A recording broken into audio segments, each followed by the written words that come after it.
ஏய் மாப்பிள்ள, தரமான படம் ரிலீஸ் ஆகிக்கிறான் மாப்பிள்ள. இன்னைக்கு தாண்டா போய் பார்த்தேன் புக் மை ஷோவில் போய் பார்த்தா கில்லி படம், மெர்சல் படம், விஜய் படம் 2 படம் ரிலீஸ் ஆகிக்கிறான் மாப்பிள்ள தேட்டரில். ஐயோ அப்படியே எனக்கு கை ஓடல கால் ஓடல, நான் எங்கே இருக்குன்னே தெரியல மாப்பிள்ள. அப்படியே ஒரு மணி ஆகிப்போச்சு. நாளைக்கு ஞாயிற்றுக்கிழமை வேற, நாளைக்கு ஸ்பெஷல் டியூட்டியாம்ல. அதனால் வேலையை டியூட்டி முடிச்சுட்டு அப்படியே படத்துக்கு போகிற ப்ரோக்ராமே நாளைக்கே செக் பண்ண போகிறேன் மாப்பிள்ள. மதுரைக்குள்ளே தான் தேட்டருக்கு போக போகிறேன். முடிஞ்ச பக்கத்துலேயே நம்ம அங்கே மாப்பிள்ள பக்கத்தில் போய் தேட்டருக்கு போக போகிறேன் மாப்பிள்ள. வேலை டியூட்டி தான் முக்கியம். தலைமை படம் வேறு ரிலீஸ் ஆகிருக்கு. வேறு எந்த படம் இன்ட்ரெஸ்ட் வர மாட்டேங்குது. நம்ம தளபதி தான். தளபதி தீ எங்கள் தளபதி பேரை கேட்ட விசிலடி. ஆமாம் மாப்பிள்ள, நாளைக்கு முக்கியமான இது படத்துக்கு போடுறது தான். அதாவது படம் வந்து முக்கியத்துவம் நான் சொல்ல வரல.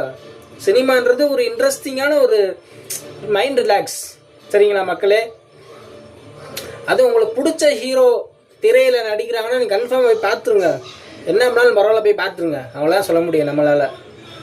ஆமாம் மாப்பிள்ள, நாளைக்கு டியூட்டி இருக்குது. டியூட்டி முடிஞ்சப்பறம் நல்லா ஃப்ரீயாக ரிலாக்ஸாக படத்துக்கு போக போகிறேன். தரமாக இருக்க போகுது. நாளைக்கு ஞாயிற்றுக்கிழமை சண்டே ஸ்பெஷல் டே. எல்லாத்துக்கும் ஸ்பெஷல் டே தான் போல். ஸ்பெஷல் டே, என்ஜாய் டே, ஸ்பெஷல் டே. நல்லா நிம்மதியாக ஃபேமிலியோட ஸ்பெஷல் டேவை செலிப்ரேட் பண்ணுங்கள். அவ்வளோ நம்மளால சொல்ல முடியும். உங்களுக்கு ஏதாவது நான் சொன்னதில் ஏதாவது தப்பு இருந்துச்சுன்னா கமெண்ட் பண்ணுங்கள். கமெண்ட் பண்ணுங்கள். காத்துக்குறோம்.